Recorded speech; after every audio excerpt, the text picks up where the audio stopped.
Harper and Harper Audio present The Shadow Bride by Shelby Mahurin, performed by Saskia Maarleveld.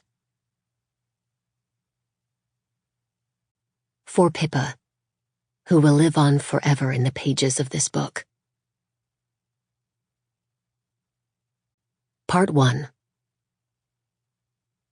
Chat et chaud craint l'eau froide. Once bitten, twice shy. Chapter 1. Reflection. The simple chime of a music box is all that fills the silence.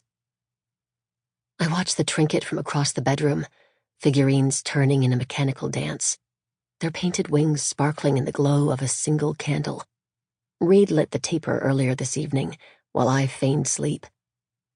At dusk, Lou tiptoed across the floorboards to draw back the curtains, hoping to let in the moonlight. But storm clouds obscured the night sky, and shadows crept through my window instead.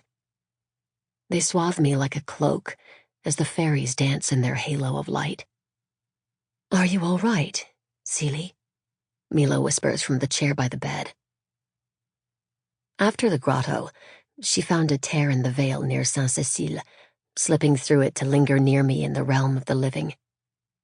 Though she speaks very little, and asks me to speak even less, I cannot decide whether I appreciate it or not. I cannot decide whether I want her here at all. "I'm fine," I whisper back, and the fairies continue their dance. Lou and Reed brought the music box from my room in Chasseur Tower, along with all my other worldly possessions: beeswax candles and bottles of rose perfume, paste jewels and storybooks with cracked spines, an emerald green quilt across my bed, a standing gilt mirror in the corner, the filmy, ridiculous nightgown I currently wear. They meant to help by filling their home with my things. They meant to remind me that I'm still Célie Tremblay. They couldn't have known I once coveted the fairies on this music box as much as I loved them.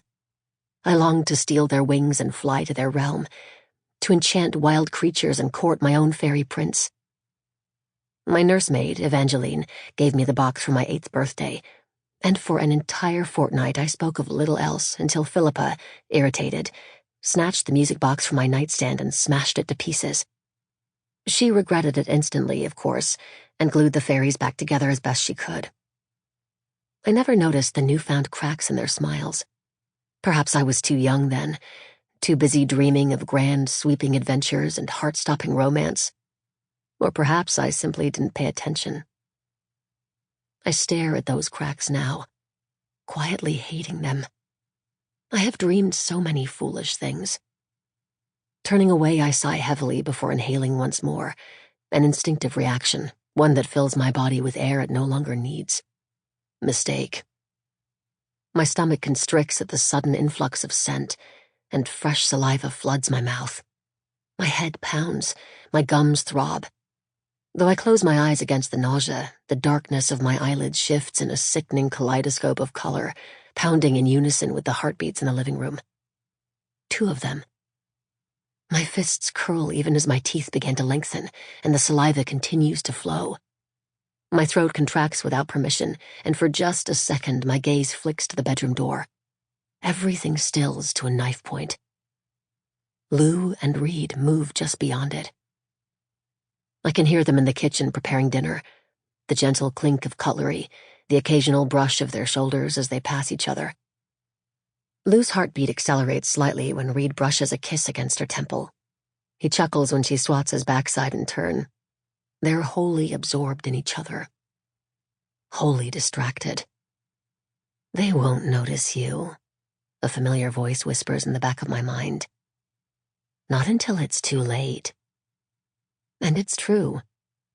Though I close my eyes, I can almost see the blood pumping through their bodies now, and I can imagine how it would taste, thick and rich and hot on my tongue, decadent, like a feast of kings. Mila wouldn't stop me. We spent my last moments together, and though she hasn't mentioned it, I know she feels partly responsible for my fate. Perhaps if she'd somehow forced me through that wretched golden light, none of this would have happened. But she told me to choose instead. Sample complete. Ready to continue?